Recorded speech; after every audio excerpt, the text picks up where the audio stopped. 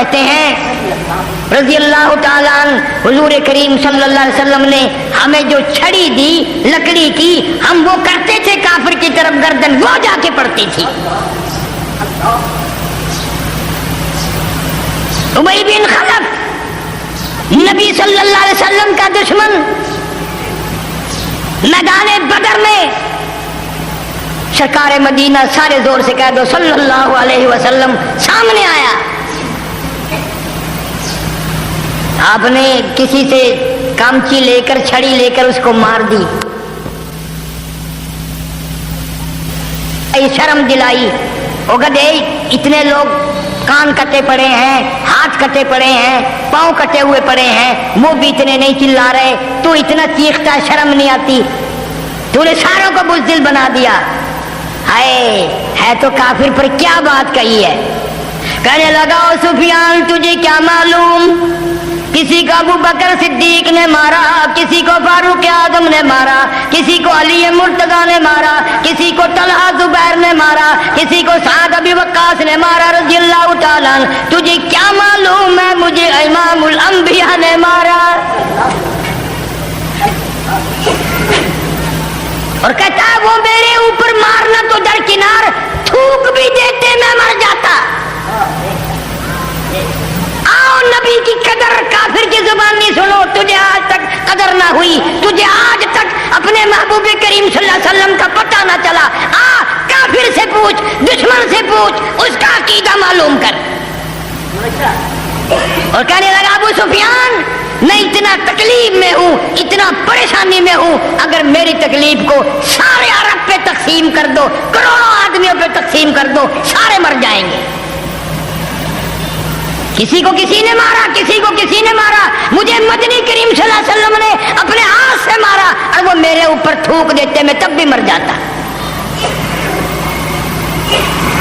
جانوروں سے نبی کی قدر پوچھو، مدینہ پاک میں چڑیوں کے بچے صحابہ کے بچوں نے اٹھا لیے، آئے آئے آئے، اور چڑیوں کو بھی پتا چل گیا نبی کیسا ہے، تجھے آج تک پتا نہ چلا۔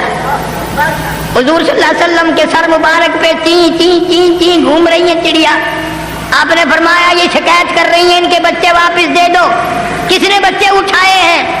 چڑیوں کو بھی پتا ہے کہ شفیع المذنبین ہے، غریبوں کا ہمدرد ہے، مظلوموں کا ہمدرد ہے، تجھے آج تک پتا نہ چلا۔ ایک اونٹ آیا اور آ کر کے قدم مبارک میں سر رکھ کے رونے لگا اور کہنے لگا میرا مالک کام زیادہ لیتا ہے، کھانے کو چھوڑا دیتا ہے، میں بڑا پریشان ہوں۔ مالک کو بلا کر کے حضور نے ڈانٹا، تو بہت زیادہ لاگتا ہے، کھانے کو کم دیتا ہے۔ اونٹ کو پتا چل گیا میری فریاد یہ سنیں گے، میری غمخواری یہ کریں گے، تیری 80 سال کی عمر ہو گئی، چٹی داڑھی ہو گئی، تجھے آج تک پتا نہ چلا۔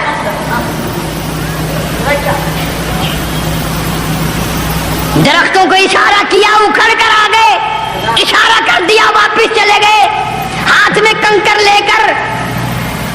ابو جہل نے پوچھا میرے بتاؤ میرے ہاتھ میں کیا ہے؟ فرمایا میں بتاؤں یا جو کچھ تیرے ہاتھ میں ہے وہ بتائے کہ میں کون ہوں؟ ہائے ہائے ہائے، جو تیرے ہاتھ میں ہے وہ بتائے میں کون ہوں۔ حکم دیا کنکریوں پتھر کے ٹکڑوں گواہی دو میری نبوت کی، اللہ کی توحید کی۔ اندر سے آواز آتی ہے اشہد ان لا الہ الا اللہ واشہد ان محمد رسول اللہ۔ کنکریوں نے بھی توحید کی گواہی دی۔ آج کا مسلمان ہے، کلمہ بھی پڑھ رہا ہے، قبر کو سجدے بھی کر رہا ہے، کلمہ بھی پڑھ رہا ہے، بچے کو لے کر کے قبر کے چاروں طرف طواف کرا رہا ہے، اور عقیدہ یہ ہے یہ پیر زندگی دے گا، کیا تیرا کلمہ کرے گا، کیا قرآن کرے گا، اور کیا تیرا رمضان کرے گا، کہاں کام آئے گا۔ شرک کی لعنت سے بچو، میری بہنوں بیٹیوں پلے باندھ کے لے جاؤ، اللہ کے سوا کوئی کچھ نہیں کر سکتا۔ ساری دنیا کے ولی، ساری دنیا کے پیر فقیر اکٹھے ہو جائیں، خدا کی قسم ایک بال بھی کسی کا بنکا نہیں کر سکتے۔ صاحب اللہ جل شانہ کے اختیار ہے۔ یہی جو لڑائی ہوئی صحابہ کرام سے مشرکین مکہ کی، اسی پر تو جھگڑا ہوا، اور بات کیا تھی؟ رمضان المبارک کا بابرکت مہینہ، ایسا کلمہ پڑھ جو ساری زندگی میں شرک تیرے قریب سے نہ گزرے. ایسی اللہ سے دعا مانگ اپنے خاتمے کی، اپنے ایمان کی، جو زندگی گزر جائے آخری وقت تک شیطان شرک والا تیرے قریب نہ آئے. اکبر، بے شک واقعات ہیں صحابیات کے اللہ بے شمار، ایک دو نہیں. اللہ اکبر، اللہ اکبر. کیا شان ہے ان لوگوں کی جنہوں نے حضور صلی اللہ علیہ وسلم کے ہاتھ پہ رکھ کر ہاتھ کلمہ پڑھا. وہ کتنی مبارک آنکھیں ہوں گی جنہوں نے اپنی آنکھوں سے ہزاروں مرتبہ دیدار کیا صلی اللہ علیہ وسلم. بابرکت مہینہ، عزت والا مہینہ، محترم مہینہ. جنگ بدر بھی اسی میں ہوا. اما عائشہ صدیقہ رضی اللہ تعالی عنہ کی وفات بھی اسی رمضان المبارک کی 17 تاریخ کو ہوئی. کون اما عائشہ صدیقہ؟ 2270 حدیث ہیں جس سے روایت ہیں، جس کے بارے میں حضور صلی اللہ علیہ وسلم نے فرمایا اگر عائشہ نہ ہوتی دین ناقص رہ جاتا. جس کی جھولی میں خدا کا قرآن آیا، جس کے حجرے کو اللہ سبحانہ و تعالیٰ نے ہمیشہ کے لیے گنبد خضرا بنا دیا. اتنا بڑا شان ہے اما عائشہ صدیقہ رضی اللہ تعالیٰ عنہا کا. آج بھی اگر کوئی قرآن پہ یقین کرے، عقیدہ کرے، تو آج بھی اللہ سبحانہ و تعالیٰ کرش میں معجزے دکھا سکتے ہیں. سن 80 میں جب میں ہندوستان گیا، پٹیالے شہر کی کچہری میں پاسپورٹ لکھوانے کے لیے بیٹھے تھے کہ اچانک کچہری میں بھگدڑ سی مچی. ادھر سے ادھر وکیل بھاگ رہے ہیں، جج بھاگ رہے ہیں. ہم پاکستانی تھے، ذرا ڈر لگا بھی ایسا کیوں ہوا، کیا بات ہے. ان سے جب پوچھا تو انہوں نے بتایا کہ جی ایک واقعہ ہوا ہے، ایک قصہ ہوا ہے. بھئی کیا ہوا؟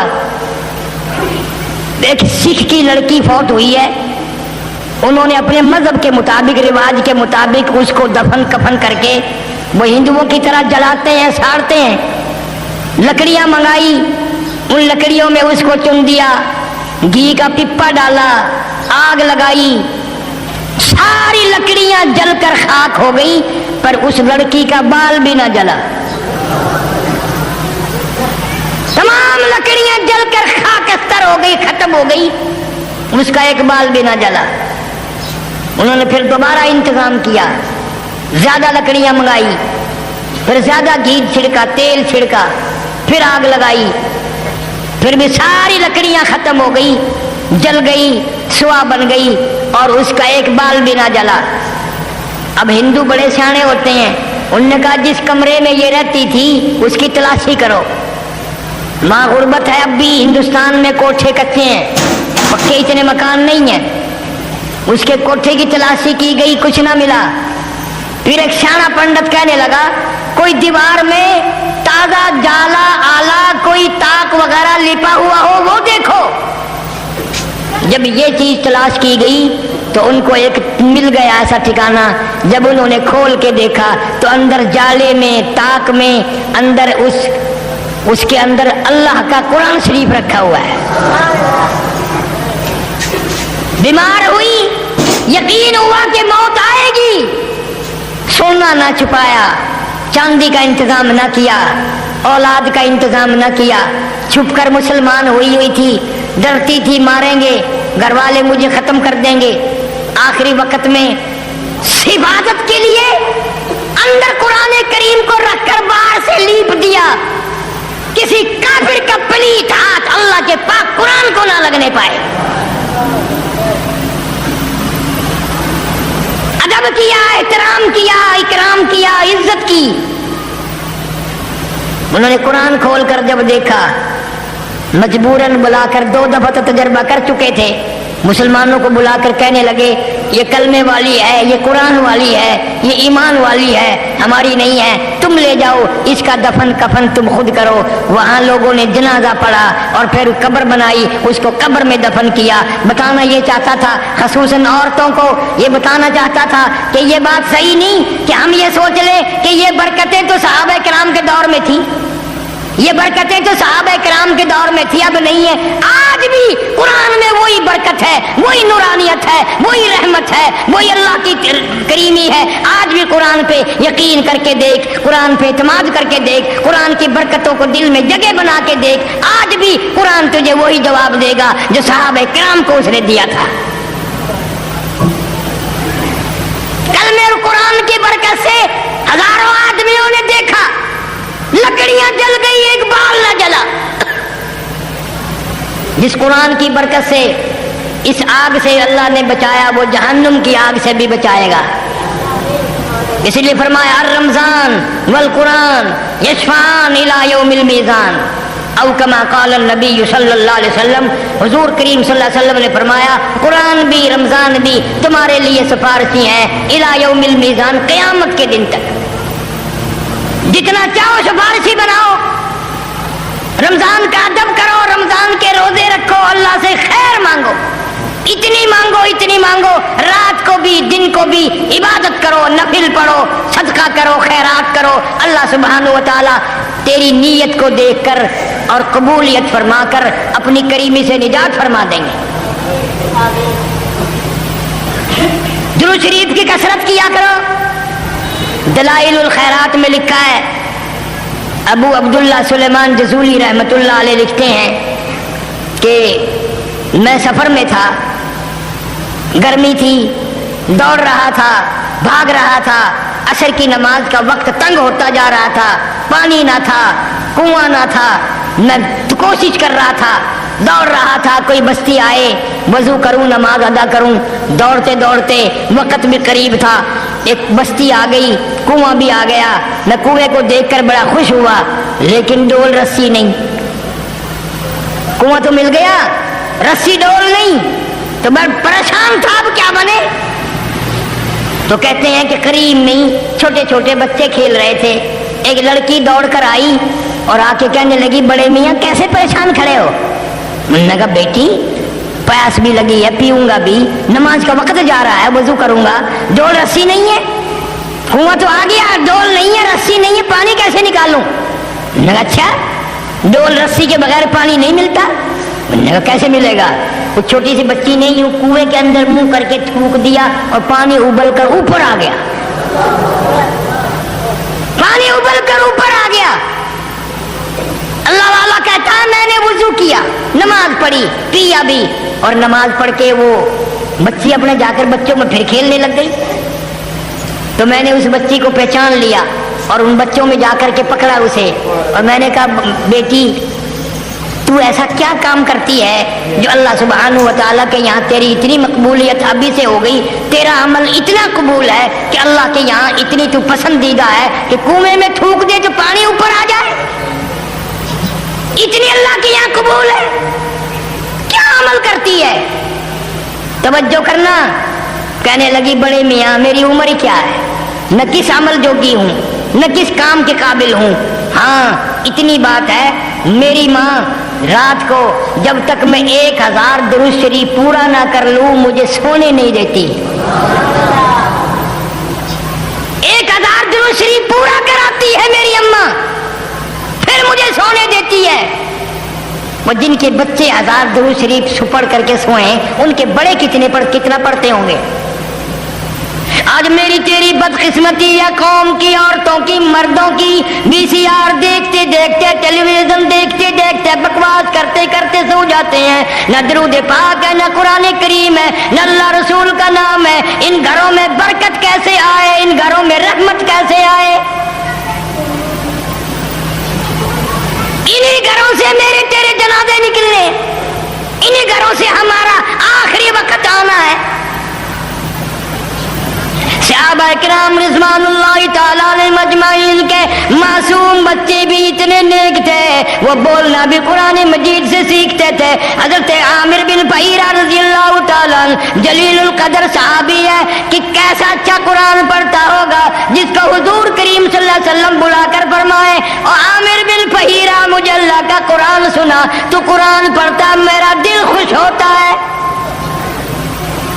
وہ کیسا قرآن پڑھتا ہوگا جس کا قرآن سن کر نبی آخر الزمان محمد الرسول اللہ صلی اللہ علیہ وسلم بھی خوش ہوتے ہیں اور بلاتے ہیں قرآن سننے کے لیے, اور جس سے قرآن نبی سنے وہ کیسا قرآن پڑھتا ہوگا.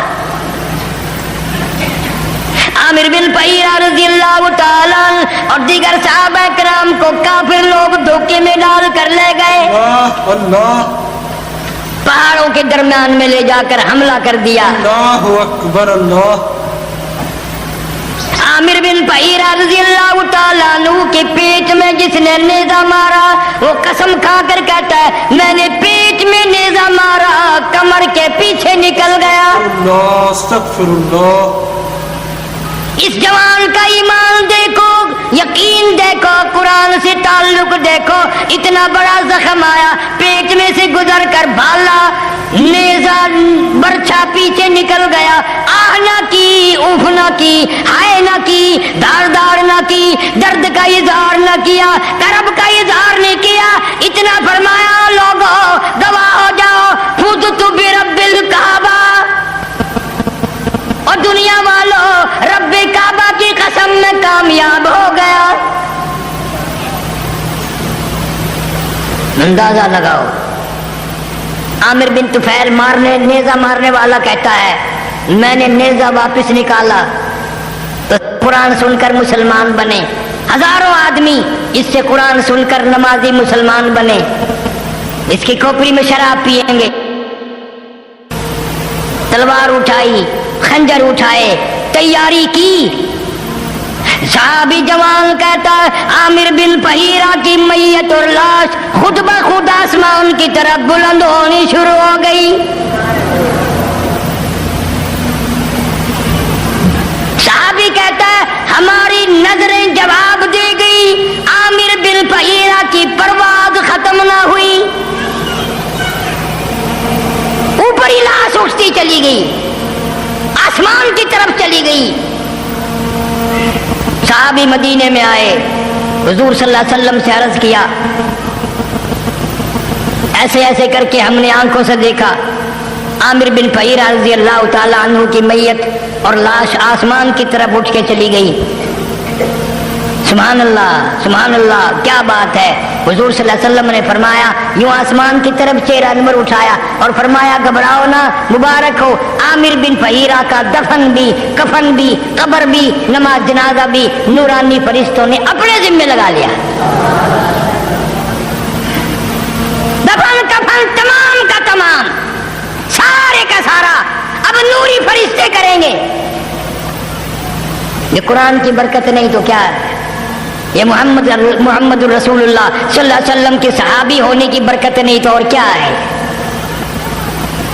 کس قدر بلند تھے وہ لوگ، کس قدر اللہ سبحانہ و تعالیٰ نے ان کو دنیا میں بھی بلندی عطا فرمائی اور آخرت میں بھی بلندی عطا فرمائی۔